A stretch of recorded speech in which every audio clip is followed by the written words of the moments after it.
As soon as he pressed the button, I felt a jolt that was unmistakable. From the look in Logan's eyes, I could tell he understood exactly what it controlled. It was supposed to be my private escape, a way to break free from the monotony of my life in this house. Thomas was always gone for business, leaving me alone with my thoughts in the silence of a home that felt too large. But now, as I stood in the living room, Logan staring at me in shock, I knew my secret was exposed. Make sure to subscribe to my channel so I can continue bringing you more fascinating true stories like this one. And don't forget to watch this video till the end and like the video because this story is going to be incredibly interesting. Please hit the like button to show your support. What the hell? He muttered, glancing at the small remote in his hand before his gaze returned to me. I tried to cover up, to pretend it wasn't what he thought, but my body betrayed me, my flushed cheeks, my inability to meet his eyes. It gave everything away. I wanted to deny it, but I couldn't. His voice became soft, filled with disbelief. "This is yours, isn't it?" Logan asked. I whispered, "Don't," stepping back, but he wasn't ready to let it go. He stepped closer, holding the remote up as though presenting evidence. "So what happens if I press it again?" Logan clicked it. I gasped, my breath catching as the device did exactly what it was meant to. My knees wobbled, and I grabbed the couch for support. His teasing smile faded, replaced by something much darker, more intense. And that was the moment everything shifted. Thomas had always been a driven man, something I once admired but now resented. Our marriage had started with promises of equality and partnership, but over time, I became an accessory in his well-curated life. He worked endlessly, always focused on the next deal, the next merger, the next flight. At first, I threw myself into renovating the house, hosting dinners, and volunteering, but the distractions faded, and the loneliness set in a quiet ache that only grew louder as the years passed. Logan's arrival had only made things worse. He was Thomas's son from his first marriage, a boy I barely knew until he moved in at 23. He was everything Thomas was not: impulsive, passionate, and brutally honest. His presence was magnetic, impossible to ignore. He had returned from college after a falling out with his mother about his future. Thomas, ever the fixer, had offered him a place to stay while he figured things out, but I suspected it was more about controlling him than offering help. Thomas couldn't stand loose ends, and Logan's independence was a thread he couldn't leave untied. I never expected to feel anything for Logan beyond the politeness of a stepmother, but from the moment he arrived, there was an unspoken tension between us, always present but never addressed. The day everything changed started like any other. Thomas had left for a week-long business trip, leaving the house unusually quiet. I spent the morning trying to distract myself from the restlessness that had been creeping in for weeks. I was in the living room, rearranging throw pillows when Logan walked in. He was barefoot, his hair damp from the shower, holding a coffee mug that read, "World's Okayest Son." "Morning," he said, flopping onto the couch. "Morning," I replied, forcing a smile. He flipped through the TV channels aimlessly. "You don't mind, do you?" "Of course not," I said, though his presence was already unsettling as he leaned back. His hand brushed something hidden between the cushions. Frowning, he reached down and pulled it out. "What's this?" he asked, holding up the small black remote. My stomach sank. I recognized it immediately, the sleek, discreet controller I thought I had hidden safely. "Nothing," I said quickly, my voice sharper than I intended. He raised an eyebrow, a smirk tugging at his lips. "Nothing, huh? Then why do you look like you've seen a ghost?" "Logan, give it to me," I said, stepping toward him. He pulled it back, his grin widening. "Relax, I'm just curious. What's it for?" "A sound system." I reached for the remote, but he dodged me, holding it out of reach. "Logan, I'm serious. Give it back." And then he pressed the button. Logan's expression changed instantly as realization hit him. His smirk faded and was replaced by something much darker. "This is yours," he said, his voice soft but deliberate. I didn't respond, my face flushing with shame. "Oh, it is," he said, leaning back against the couch. "Interesting." "Logan, please, just give it to me and let's forget this ever happened." He tilted his head, studying me as if he was seeing me for the first time. "I don't think I can forget this."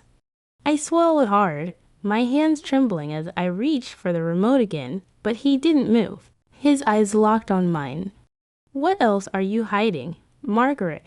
he asked softly. "Logan, stop," I whispered, but my voice felt weak.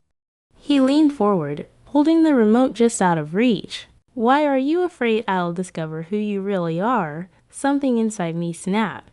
The weight of years spent pretending to be someone I wasn't hit me all at once. "You don't know anything about me," I said, my voice trembling with anger. "Then tell me," he said, his tone soft but insistent. For a long moment, neither of us moved, the tension between us suffocating. Finally, without thinking, I grabbed the remote from his hand and stormed out of the room. The rest of the day was spent avoiding him, the weight of the encounter pressing down on me. But no matter how hard I tried, I couldn't shake the memory of his voice, his gaze, and how he had seen right through me. That night, as I lay awake in bed, I heard a soft knock at my door. "Margaret." His voice was quiet, almost hesitant.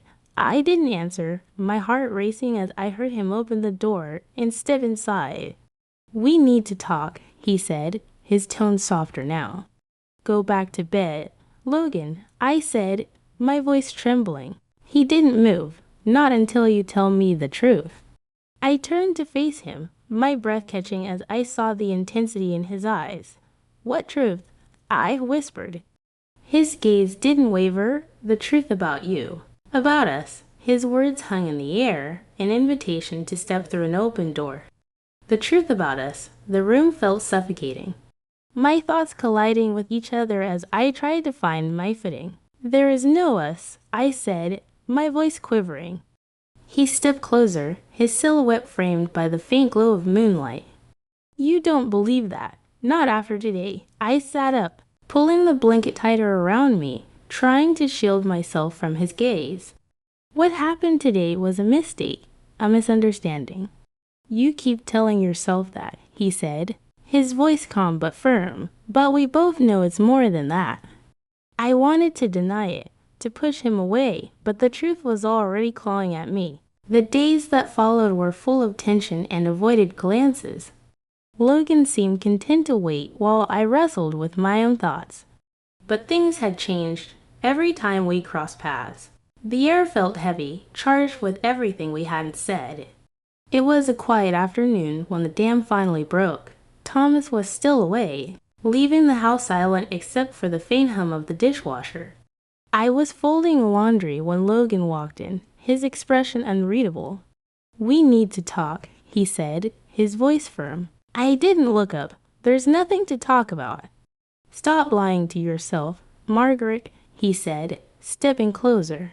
"You're not afraid of this because it's wrong. You're afraid because it feels right."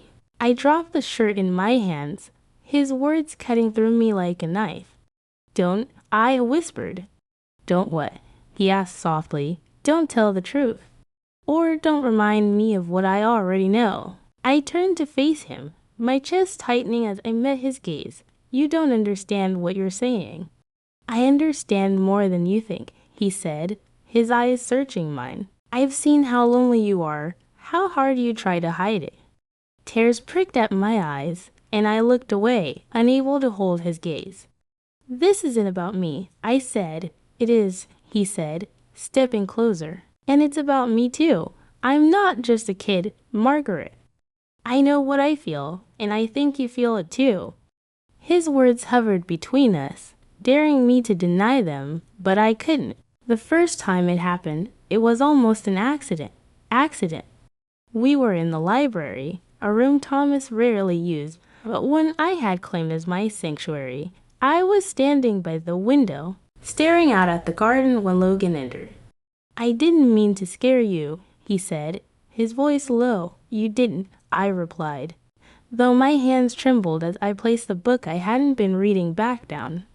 He closed the door behind him, his footsteps soft against the carpet as he crossed the room. "I've been thinking about you, Margaret," Logan said. "I can't stop." I turned to face him, my heart pounding as he stopped just inches away. "This has to stop," I said. He shook his head, his eyes locking onto mine. "You don't want it to stop, neither do I." His words broke through my final resistance. Before I could think, before I could stop myself, I reached for him, my fingers brushing his as he closed the distance between us. The days that followed were both exhilarating and terrifying. We were careful, always watching for signs of prying eyes or suspicious glances. The house became a minefield of secrets, each room holding its own risks and rewards. In the kitchen, our hands brushed as we passed by the sink. In the hallway, a fleeting touch on my arm sent shivers down my spine. In the library, under the cover of shadows, we whispered confessions that felt more dangerous than any physical act, but the thrill of secrecy came at a price. Every stolen moment reminded us of the line we had crossed, the rules we had broken, and the lives we were jeopardizing. The first real threat to our secret came from James, Logan's childhood friend. He had stopped by unannounced one evening, his charm masking a sharp wit that made me uneasy. "Nice place you've got here," James said, his gaze lingering on the family photos lining the mantel. Logan stiffened beside me, his posture immediately defensive. "We like it," I said simply. James smirked, his eyes flickering between the two of us. "You seem close." Logan's voice edged with warning. "James, let's not make this awkward." James held up his hands in mock surrender, but the look in his eyes told me he wasn't finished. Later that night, Logan found me in the kitchen, his expression tense. "He knows something," he said, his voice low. "James?" I asked, my stomach twisting. "Yeah, he's not stupid," Logan replied. "And he's always been jealous of me if he figures us out." I didn't need him to finish the sentence. The stakes were already high enough without adding another player to the game. "What do we do?" I asked, my voice trembling. Logan reached for my hand, his grip firm and reassuring. "We stick to the plan. No one finds out." I nodded, but the knot in my stomach only tightened. The balance we'd precariously maintained began to tilt, and it wasn't long before cracks started to appear in our carefully constructed facade. The first complication came from Thomas's business associate, Claire, a sharp and ambitious woman with a penchant for prying.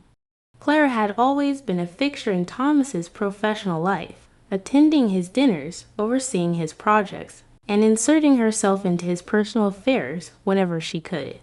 She was charming in a way that disarmed most people, but I had never trusted her. It started innocuously enough. Claire stopped by one afternoon while Thomas was away, armed with a bottle of wine and an air of false camaraderie. "I thought you might appreciate some company," she said, handing me the bottle with a too bright smile. I forced a smile, ushering her into the kitchen. "That's kind of you, Claire." "I wasn't expecting anyone," she shrugged, her eyes sweeping the room as if cataloging every detail. "Thomas mentioned you've been spending more time at home lately." I thought I'd check in. Her words were casual, but there was an edge to them that made me uneasy. "Just keeping things in order while he's away," I said, keeping my tone light. Claire's gaze flickered to the open door leading to the hallway. "And Logan, how's he adjusting?" I froze for half a second, barely noticeable, but enough to make my heart race. "He's fine," I said quickly. "Why do you ask?" Claire tilted her head, a coy smile tugging at her lips. "Oh, no reason. He's just grown up quite a bit since I last saw him, don't you think?" Her words hung in the air, heavy with implication. Later that evening, I found Logan in the study, his expression tense as he stared out the window. "Clara was here," I said quietly. Closing the door behind me, he turned to face me, his jaw tightening. "What did she want?" "To make herself comfortable," I replied, the bitterness in my voice unmistakable. Logan stepped closer, his brow furrowing. She suspects something, doesn't she? I don't know. I admitted it, sinking into one of the armchairs. But she's watching us. I can feel it. Logan knelt in front of me, his hands resting on the arms of the chair. We'll handle her, he said, his voice low and steady. Logan. No, I interrupted, my eyes locking on his. I won't let her ruin this. I won't let anyone ruin this. Logan said, his eyes full of determination. The second complication came from James. His arrival was as unexpected as it was unwelcome. He showed up late one night, grinning like he owned the place, his usual bravado in full force. Thought I'd crash here for a bit, he announced, dropping his duffel bag in the foyer. Logan stiffened beside me, his posture immediately defensive. You could have called, he said. His tone clipped. James smirked, clapping Logan on the shoulder. Where's the fun in that? He turned to me, his smile widening.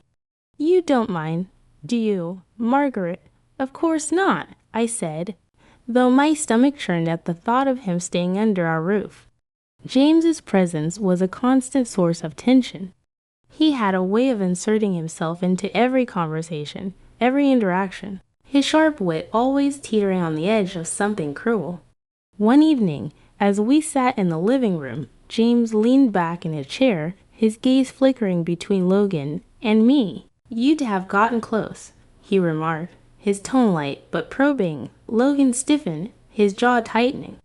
We live in the same house, James.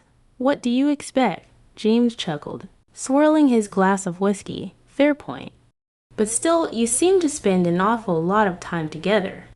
I forced a laugh, hoping to diffuse the tension. Logan's been helping me with some projects around the house. It's been a nice distraction. James smirked but didn't waver. I'll bet. The tipping point came one afternoon when James and Claire crossed paths at the house. Claire had stopped by unannounced again, her curiosity clearly piqued. James, ever the opportunist, wasted no time ingratiating himself with her.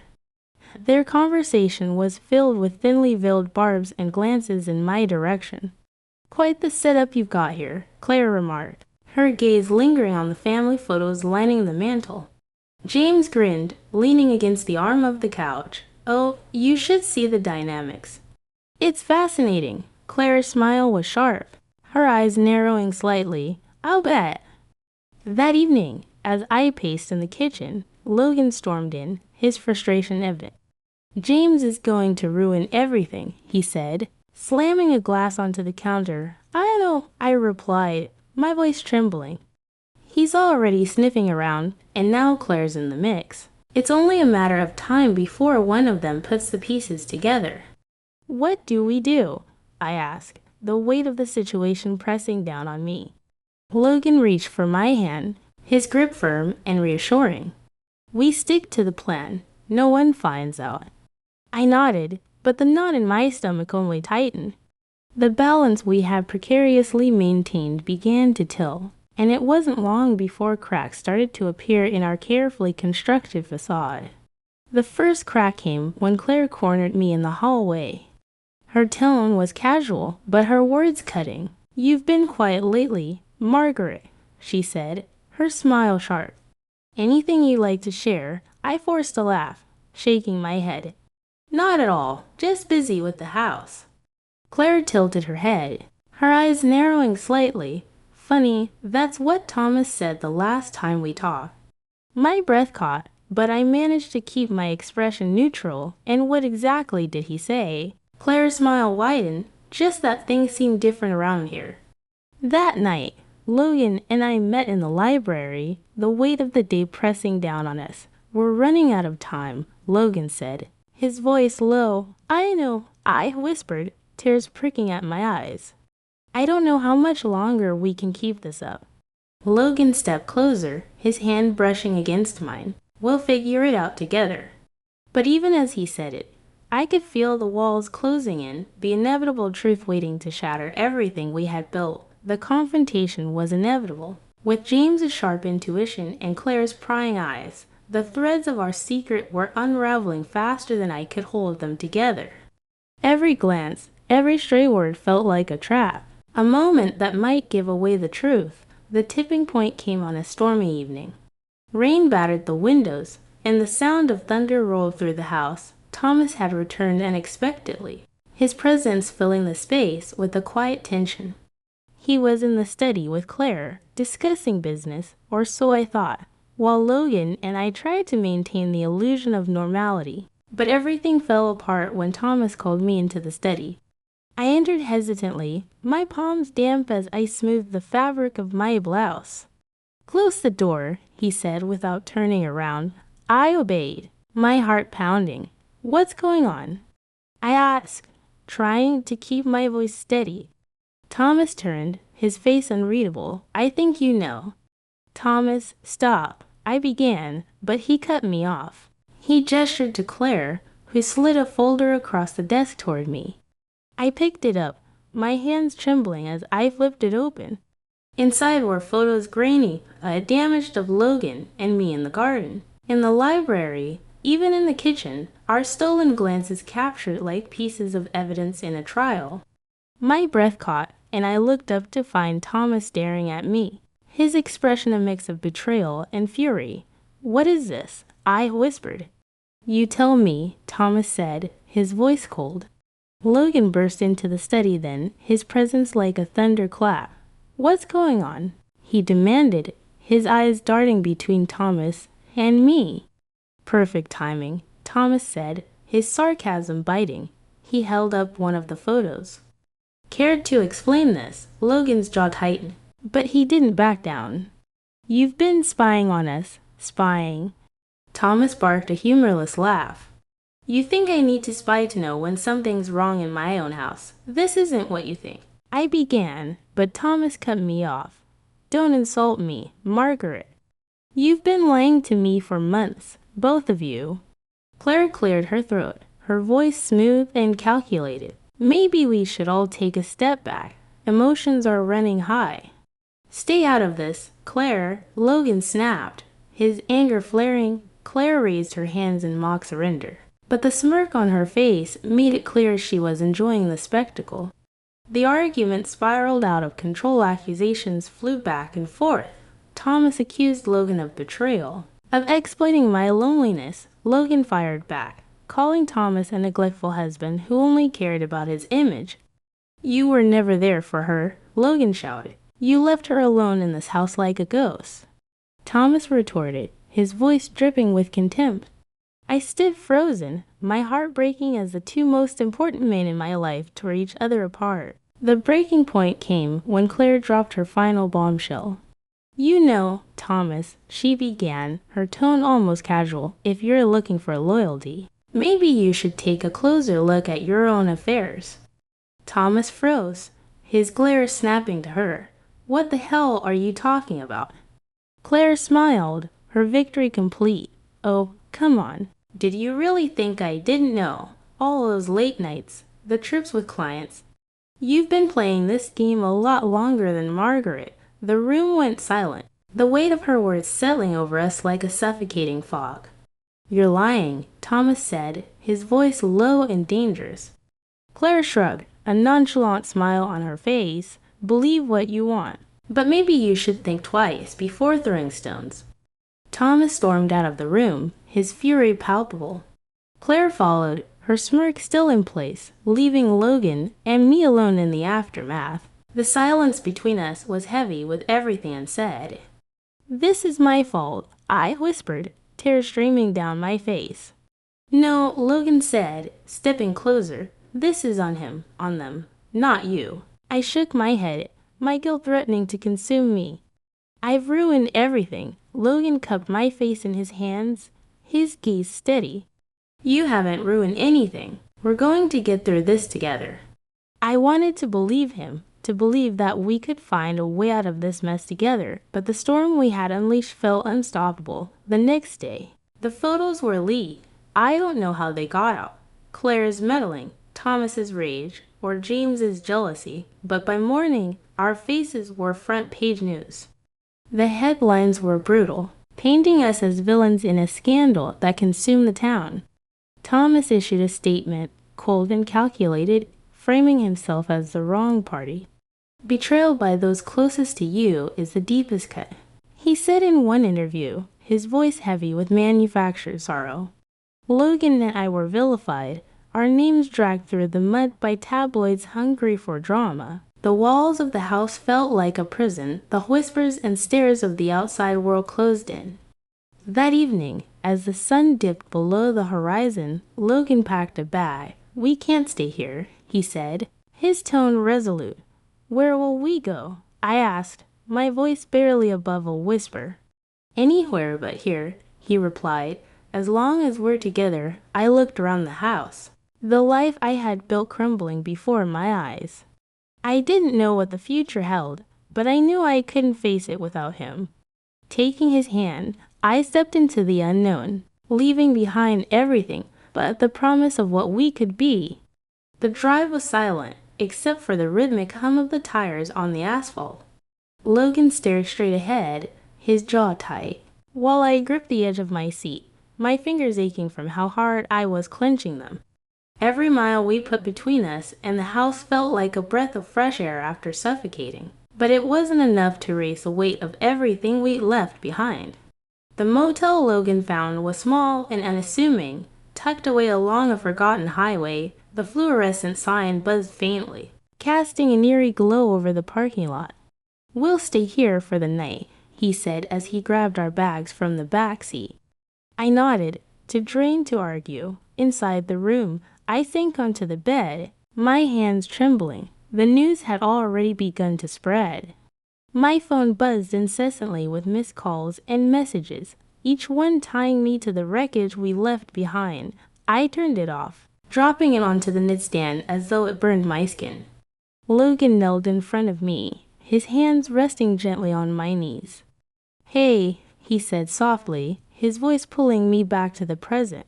"We're going to get through this." I met his eyes, searching for the confidence I lacked. "How? Everything's falling apart." "Let it," he said firmly. "Let it all fall apart. We'll start over. Just you and me." Tears filled my eyes as I shook my head. "You don't understand. This will follow us forever.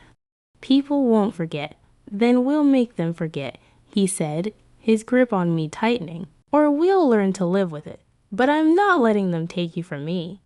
His words felt like a lifeline, grounding me when I felt like I was spinning out of control. I wanted to believe him, to believe that we could find a way out of this mess together, but the world wasn't so easily escaped. By morning, the scandal had reached its peak. Photos of Logan and me were plastered across every news outlet. The headlines were vicious. "Step-family scandal rocks elite circles," one read.